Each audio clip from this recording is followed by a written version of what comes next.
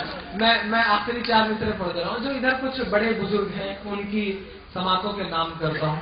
ابھی ایک ریسرچ آیا, ہم آپ جانتے ہیں اس بات کو کہ جب ہم آپ وضو کرتے ہیں, وضو کرنے کے بعد جب مسح کرتے ہیں, تو ابھی امریکن ایک سائنٹسٹ نے یہ ریسرچ کیا کہ جس نے بھی مطلب کبھی کبھار مہینے میں 2, 4, 10 بار اس حصے کو پانی سے بھگویا اسے کبھی برین ہیمریج نہیں ہو سکتا. بہت سارے اس طرح کے ریسرچ آ رہے ہیں. ہمارے نبی نے آج سے 1400 سال پہلے بتا دیا کہ ایسا کرنا ہے, زندگی ایسے جینا ہے. میں نے بڑے سلیقے کے 4 مصرے کہے, شاید اس سے اچھا مطلب اس پروگرام کا خاتمہ نہیں ہو سکتا. میں 4 مصرے پڑھتا ہوں. عطا ہو بھائی, عطا ہو. یہ بات جھوٹ ہے کہ خود سے سرچ کرتا ہے.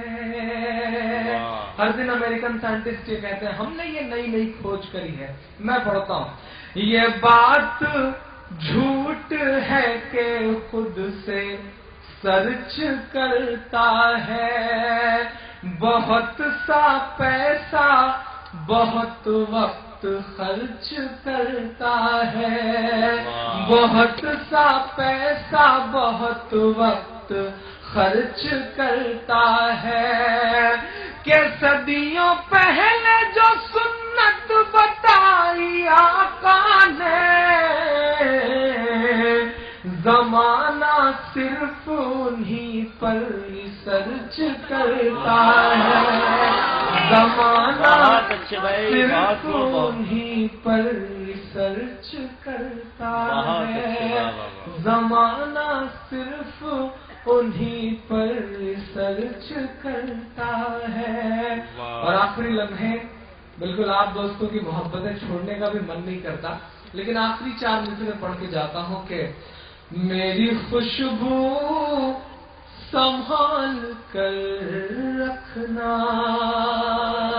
پشتونخوا والوں نوٹ کر لو, SMS کے کام آئے گی, صبح بھیج سکتے ہو آپ. میری خوشبو سنبھال کر رکھنا, دل پہ قابو سنبھال کر رکھنا.